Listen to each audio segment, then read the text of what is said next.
Jack Smith's prosecution of Donald Trump continues. We've got questions about who the witnesses will be, and we now know that Rudy Giuliani apparently gave a bunch of documents that Jack Smith really wants over to his prosecutors. The story comes from CNN. They say that Jack Smith, as we know, is trying to find fraud intent, that Trump knew the election was done appropriately and lawfully, but he was trying to defraud the country nonetheless. And they're looking through the documents to say that Trump should have known or did know, or that his rejection of his own advisor's advice constitutes recklessness such that it meets the criminal threshold for intent, the mens rea of the crime. CNN says special counsel Jack Smith got documents from Giuliani and the team that tried to find the fraud after 2020. And this was a big part of the aftermath of the election, and so there's a bunch of documents here. Among the materials that Jack Smith got were the investigations by Rudy. The documents had been withheld by the New York Police Commissioner, Bernie Kerik, who claimed that they were privileged, only to be handed over to Smith on Sunday at what appears to be the late stages of the federal investigation. Files include affidavits claiming that there were widespread, quote, irregularities, shoddy statistical analyses, supposedly revealing fraudulent activities, and opposition research about a senior employee over at the Dominion Company. Documents were turned over by Kerik also connect him and other members of the Trump legal team to efforts to smear Dominion, something that is the subject of a lawsuit right now. Now, the tranche of documents includes a 29-page dossier on the executive, Eric Coomer, detailing his anti-Trump rhetoric, his background working for the voting machine companies, and other things. There's a lot here. Coomer has brought a defamation lawsuit. Documents turned over also include a 105-page report from after the election compiled by the Trump campaign and contained Rudy Giuliani's allegations. So it's an interesting story. We'll see what Jack Smith does with it. We'll check in with this woman. Her name is Alyssa Farah Griffin. Evidently was an official within the Trump administration. And we're talking about this intentionality. They're saying Trump took actions. He made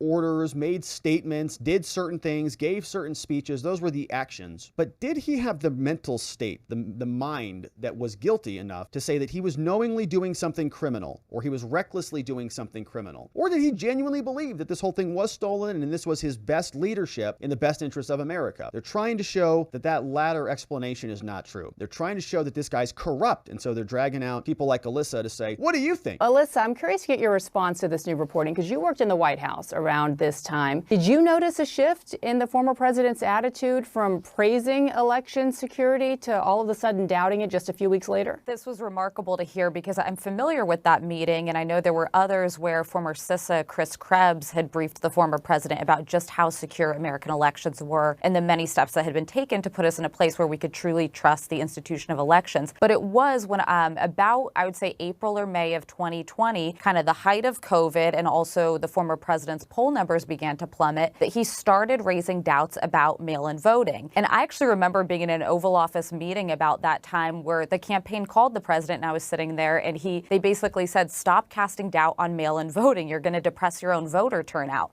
So, I mean, I don't want to try too hard to get into the mind of Donald Trump, but I think a motivating factor in this entire election myth, big lie, was the fact that he, for the first time, realized he might lose and he wanted to start paving the way for how he would say he didn't truly lose. Yeah, and this all speaks to... And that is just this big setup. He sees that COVID's coming, poll numbers not looking so good, and man, this thing might go awry. So he better start pre-butting the outcome. He better start saying mail-in ballots are problems so that when it does go bad, he can blame something else, not his own performance, is what their thesis is. But that is being used to show that Trump had that malicious intent, that he knew that he lost. The poll numbers were real. The election was real. Everything else after the fact that came out of Trump's mouth was not. The issue of intent, because if he was briefed on these details, seemed to be proud of them, actually wanted to hold a press conference, what happened in those next few weeks that changed his mind? And about timing, Tom, what do you make of the timing and the difference between the 9 months here before the election and the change in the president's tone and view on election integrity? Right. Well, the fact that 9 months elapsed, I don't think is going to be hugely significant to the jury. In other words, if Jack Smith can persuade the jury that Trump genuinely thought our elections were secure at the beginning of 2020, it's unlikely his opinion would have changed by the end of 2020.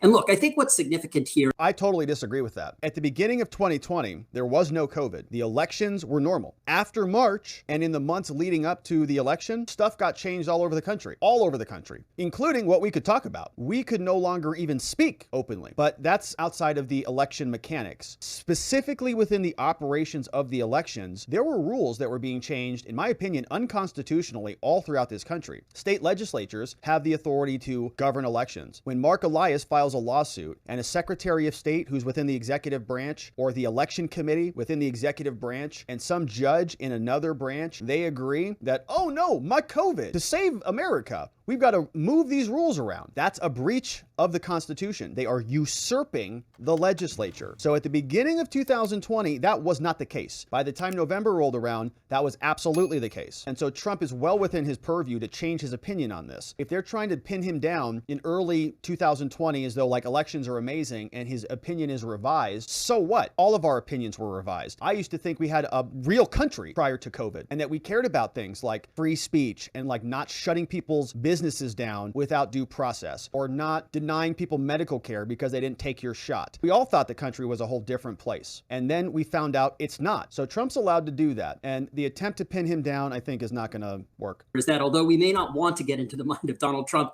there are going to be some jurors in Washington, D.C., if he is indicted, who will be asked to get into the mind of Donald Trump and figure out whether or not he genuinely believed this election was tainted by fraud or not. And so I think this evidence of this cybersecurity meeting will go a long way, and it will help Jack Smith show that President Trump knew or should have known that this election was not, in fact, tainted by fraud, at least to the extent that it could have resulted in a different outcome. Right. And knew or should have known or was being reckless is really the standard that they are going to be working for. And they're going to work hard on that. And so we've got one final clip. This is Matt Gaetz, who is saying the truth about what this really is. Here he is with Greg Kelly over on Newsmax. And with the answers I got from Director Wray, it's interesting that the one fact he seemed to know was an obscure recruiting piece of data from Florida. He didn't know basic questions about how many times the FBI broke the law on his watch. And we hear time and again this promise of change, but every time a court or an inspector general or a congressional committee looks under the hood, we see how rotten it is with far too many of them. Just this past week, I was taking the deposition of the former head of the foreign intelligence group that was called the FIDF, and she said that everyone there had the ability to query U.S. persons in the 702 database, and they didn't even require approval to do it. That's how pervasive the violation of all of our rights has become. Yeah, you know, when he hit you with that thing about recruitment in Florida, it was like, yeah, he was ready. He was going to show you. He was going to show you. So he actually had staff do work to track down that data. It was ridiculous on his part. Very well handled. Look. He was talking about that exchange. Greg Kelly's right about that. That exchange was brilliant because Christopher Wray said, you know, Matt Gaetz, Florida loves the FBI. Okay, they're coming to our office and like ringing the doorbell to come work for us. And he said, oh yeah? Well, the people of Florida deserve better than your crap agency. Minus that crap agency part. And it was fun. What are you going to do about this Jack Smith? I mean, it's getting out of control. Looks like he's on the eve of indicting President Trump again. I hear you got something cooking. I think every member of Congress should join my legislation to defund the Jack Smith investigation. Right and on. I don't need Jack Smith to tell me what happened on January 6th. I was there. I saw President Trump encourage people to peacefully and patriotically go to places where permits had been reserved with city government for lawful protest activity. And while anyone who did harm to police certainly deserves to be held accountable for that, you had so many Americans who had barriers taken down in front of them, and they didn't know that they were committing some technical violation of federal criminal law. Now Jack Smith is trying to weaponize the U.S. government against not just President Trump, but against our entire political movement. That's what people need to understand. This isn't even really about President Trump. It's about the fact that there are tens of millions of us who demand better from our current government than we're getting. And when we stand up for it, we're called domestic terrorists and extremists and nationalists. And the reality is we want a great country for everyone. I don't expect my legislation will pass, but I think every American American deserves to know where their member of Congress is counted because, Greg, Congress has equities at play here. This is not some legitimate law enforcement operation. This is election interference with a presidential federal election, and I think Congress ought to be saying more. I completely agree with that. I think that there's still this weird tendency from some people, usually it's middle of the road Republicans, the old guard, so to speak, the people who like things as it was when they could pretend that the DOJ was legitimate, that the FBI actually did something useful for America. But that is not the position anymore. The benefit of the doubt for the DOJ, the FBI, the IRS is gone, and they have become weaponized entities that are being used as political tools in an election. And the more we can frame it that way, the less power they have under the old banner. And so Matt Gaetz is leading the charge. Remember, they are label people. They are label people. So if you impeach people or you take action in Congress, even though it might not pass the Senate or it might not be signed into law by Joe Biden, the labels really sting. They hate them. So we'll continue to cover this, expecting the indictment any day now. We'll see if Giuliani's on the witness list as we continue to cover. And thank you, my friends, for subscribing wherever you're watching this. We hope we stay in touch and you join us on the next one.